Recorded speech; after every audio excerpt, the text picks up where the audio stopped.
আসসালামু আলাইকুম রহমতুল্লাহি ওয়া বারাকাতুহু। প্রিয় দিনী ভাই এবং বোনেরা, যে 4 থেকে 5টি ভুল করলে যদি এই 4 থেকে 5টি গুনাহ আপনি দীর্ঘদিন ধরে করে যাচ্ছেন তাহলে কিন্তু আপনি তাড়াতাড়ি মারা যেতে চলেছেন। কেননা হাদিস শরীফের মধ্যে বলা হয়েছে, তোমরা এই 3 থেকে 4টি ভুল করো না, তোমাদের হায়াত কমে যায়।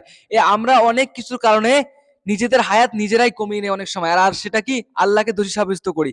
দেখো, কোরআন হাদিসে এরকম একটি কিতাব, কোরআন এবং হাদিস, যেখানে ভিন্ন ভিন্ন বিষয় বলে দেওয়া হয়েছে যে তোমরা এই গুনাহগুলোর মধ্যে কখনোই লিপ্ত হয় না, এবং এই গুনাহগুলোর মধ্যে লিপ্ত হলে আপনার শেষ পরিণামটা কি হবে, আপনি কিরকম শাস্তি পাবেন, আপনার ফলাফলটা কি হবে, সেই রকম কোরআন হাদিসের মধ্যে কয়েকটি গুনার বিষয় বলা হয়েছে। যে গুনাহগুলো যদি আপনি করতেই থাকেন তাহলে কিন্তু আপনার হায়াত কমে যাবে, আপনি তাড়াতাড়ি মারা যাবেন। এটা কোরআন হাদিসের মধ্যে বলা হয়েছে। এই গুনাহগুলো যদি কেউ প্রতিদিন, প্রতিটা দিন, প্রতিটা সময় করতে থাকে, এই গুনাহগুলো কিন্তু আমরা আসলে করতেই থাকি। যদি কেউ করে তাহলে কিন্তু সে তাড়াতাড়ি মারা যাবে। তাই প্রিয়দিনী ভাই এবং বোনেরা, আমরা সকলেই ভিডিওটি শেষ পর্যন্ত দেখব, এবং দেখার পরে যে 4 থেকে 5টি ভুলের কথা বলবো, যে গুনার কথা বলবো, আমরা কেউই আজকেই নিয়ত করে নেব, আজকেই তওবা করে নেব ভিডিওর শেষে, এবং যদি না পারে রাত্রে তাহাজ্জুদে গিয়ে নামাজের কাছে আল্লাহর কাছে ক্ষমা চেয়ে নেব, যাতে করে আমাদের হায়াত কমিয়ে না দেয়, যাতে করে আমাদের হায়াত কমিয়ে না নেয়, আর এই গুনাহগুলো কখনোই করবো না ইনশাআল্লাহ। তো চলুন শুরু করা যাক। শুরু করার আগে আপনাদের কাছে ছোট্ট একটা অনুরোধ করবো মা বোনেরা, বিশেষ করে ভাইদের কাছে, আপনারা যারা যারা ভিডিও দেখতেছেন অবশ্যই ভিডিওতে লাইক দিবেন এবং চ্যানেলটিকে সাবস্ক্রাইব করবেন। তো চলুন শুরু করা যাক। 1 নম্বর যে ভুলটি বলবো প্রিয়দিনী ভাই এবং বোনেরা, সেই ভুলটি হচ্ছে কি, বেশি বেশি করে মিথ্যা কথা বলা, অধিক পরিমাণে মিথ্যা কথা বলা। যখন মানুষ, যে কোনো মানুষ মিথ্যা কথা বেশি পরিমাণে বলতে থাকে, প্রিয়দিনী ভাই এবং বোনেরা, আপনি যদি মিথ্যা কথা বেশি বেশি পরিমাণে বলতে থাকেন তাহলে কিন্তু আপনার হায়াত কমে যাবে, আপনি তাড়াতাড়ি মারা যেতে চলেছেন। অপর হাদিসের মধ্যে আসছে, মুনাফিক, আমরা নিশ্চয়ই জানি যে মুনাফিক কাদের বলা হয়। তো মুনাফিককে চেনার, যে কিভাবে বুঝবেন যে ওই ব্যক্তিটি মুনাফিক, মুনাফিককে চেনার হচ্ছে 3টা বিশেষ উপায় বলা হয়েছে। তার মধ্যে মেন যে উপায়টা বলা হয়েছে, প্রথমেই যে উপায়টা বলা হয়েছে, সেটা হচ্ছে কি, বেশি বেশি করে মিথ্যা কথা বলা। বাত বাত পার ঝুট বলনা, অর্থাৎ কথায় কথায় মিথ্যা কথা বলা। কথা বললেও যদি 100টা কথা বলে, তার মধ্যে 90টি কথা মিথ্যা কথা বলে। এটা হচ্ছে মুনাফিকেরও একটি আলামত।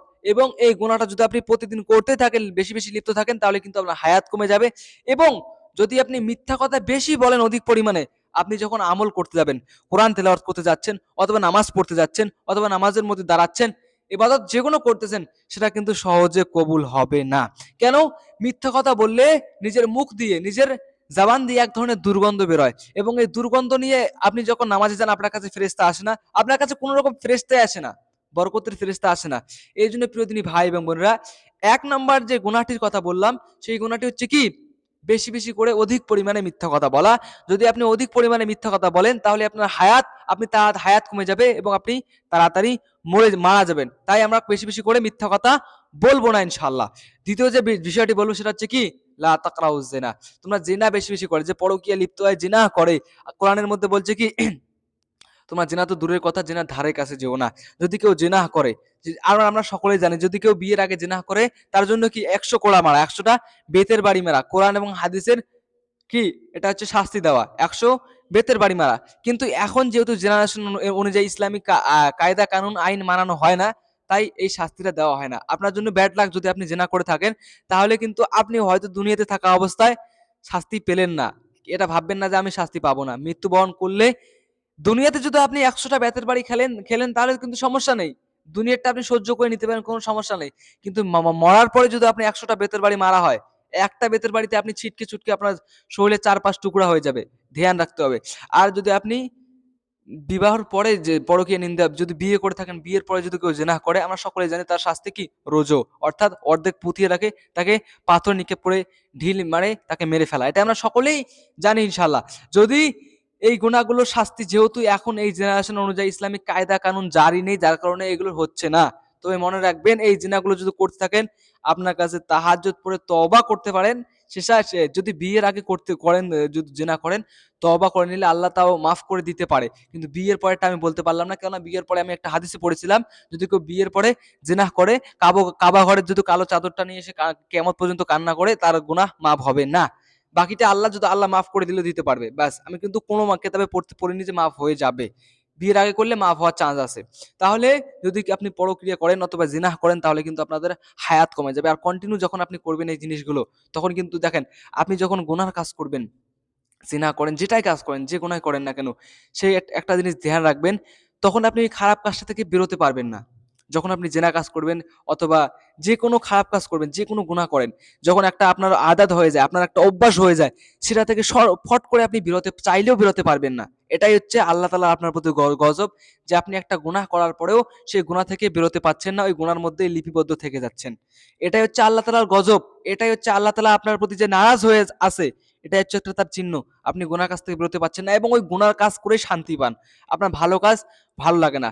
আল্লাহ রাসূল সাল্লাল্লাহু আলাইহি সাল্লাম আল্লাহ রাসূল সাল্লাল্লাহু আলাইহি সাল্লাম যখন মিরাজে গেলেন, ছোট্ট একটা হাদিস বলি, তখন দেখলেন কিছু সংখ্যক নারী এবং কিছু সংখ্যক পুরুষ খারাপ পুঁজ, রক্তপুঁজ এসব বেশি, বেশি করে পান করতেছে। এসব খারাপ রক্তপুঁজ বেশি, বেশি করে পান করতেছে। সামনে ভালো খাবার রাখা। ওরা ভালো খাবার খাচ্ছে না। বেশি, বেশি করে নোংরা আবর্জনা এগুলো খাচ্ছে।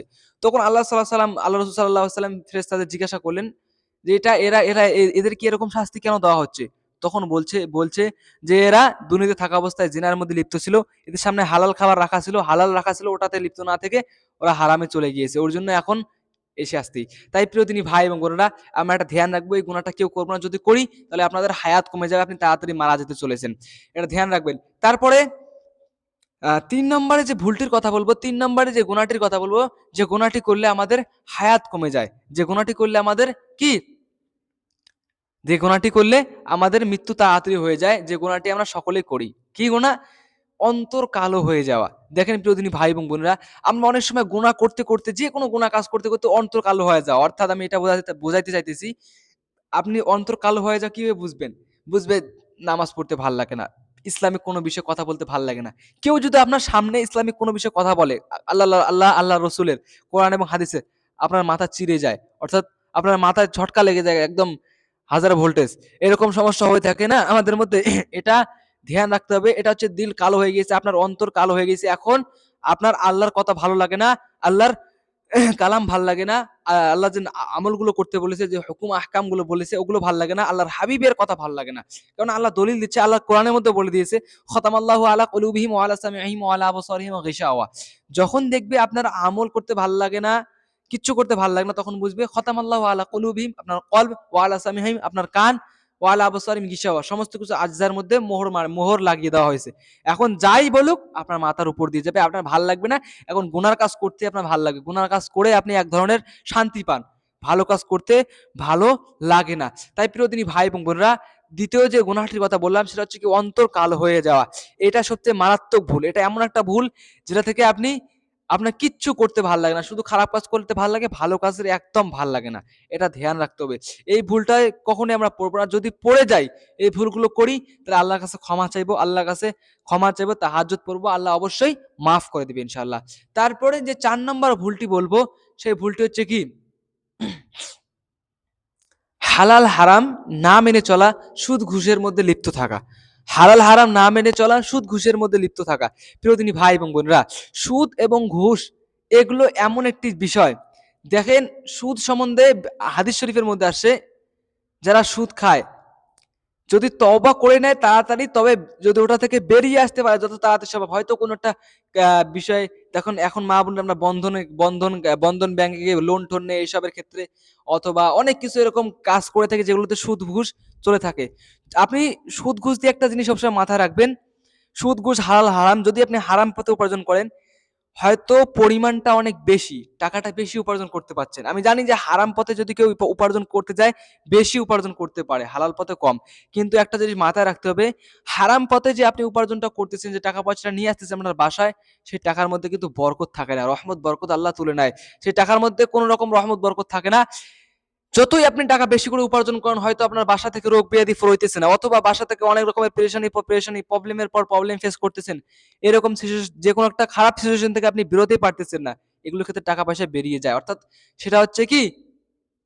বেবরকত, যেটার মধ্যে কোনো বরকত নেই। আল্লাহর রহমত বরকত তুলে নেয় যে টাকা থেকে। আর আপনি যখন হালাল পথে উপার্জন করবেন, সুদ ঘুষ না খেয়ে আপনি যখন হালাল পথে উপার্জন করবেন, তখন টাকার পরিমাণটা কম, হয়তোবা টাকার পরিমাণটা কম, কিন্তু তারপরে ওই টাকা দিয়ে আপনার সংসারের সমস্ত রকম জরুরত মিটে যাচ্ছে, সমস্ত রকম যত রকম প্রবলেম আছে সমস্ত কিছু সলভ হয়ে যাচ্ছে আপনি গায়বী রিজিকের দ্বারাই। কোনো কিছুতে আপনার কি ঠেকা হচ্ছে না। এটা দিমাগে রাখবে। এটা হচ্ছে কি আল্লাহর তরফ থেকে গায়বী রিজিক। এটা সবসময় মাথা রাখবে। হালাল পথে উপার্জন বেশি হয়, হারাম পথে উপার্জন বেশি হলেও সেটার মধ্যে বরকত থাকে না, আর হালাল পথে উপার্জন কম হলেও সেটার মধ্যে বরকত থাকে। অল্পতেই সমস্ত কিছু কি জরুরত মিটে যায়। আমরা বেশি বেশি করে টাকা লোভ করি, টাকার লোভের কারণে আমরা হালাল পথে চলে যাই। এটা মনে রাখবে, দুনিয়াটা কি ক্ষণস্থায়ী, চিরস্থায়ী নয়। এখানে কেউ পার্মানেন্ট থাকতে আসেনি।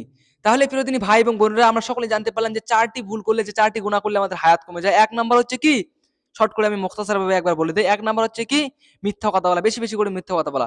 দুই নম্বরে কি, বেশি বেশি করে জিনার কাজ করা, খারাপ কাজে লিপ্ত হওয়া। তিন নাম্বার হচ্ছে কি,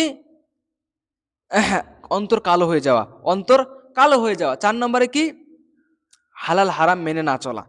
আমরা সকলেই এই ভুলগুলো যদি কেউ করতেছি বা দীর্ঘদিন ধরে করতেছি, আল্লাহর কাছে তওবা করবো, আল্লাহ অবশ্যই মাফ করে দিবে। কারণ আল্লাহ বলছে, বান্দা যতই গুনাহগার হোক না কেন, সে যদি আমার কাছে তওবা করে, আমার ইজ্জতের কসম, আমি অবশ্যই তাকে মাফ করে দেবো ইনশাআল্লাহ। তাহলে প্রিয়দিনী ভাই এবং বোনেরা, আজকে এই পর্যন্তই। তার আগে ছোট্ট একটা অনুরোধ করবো, যারা যারা ভিডিওটি দেখতেছে অবশ্যই ভিডিওটি লাইক দিবে এবং চ্যানেলটি সাবস্ক্রাইব করে দেবে। আসসালামু আলাইকুম ওয়া রাহমাতুল্লাহি ওয়া বারাকাতুহু।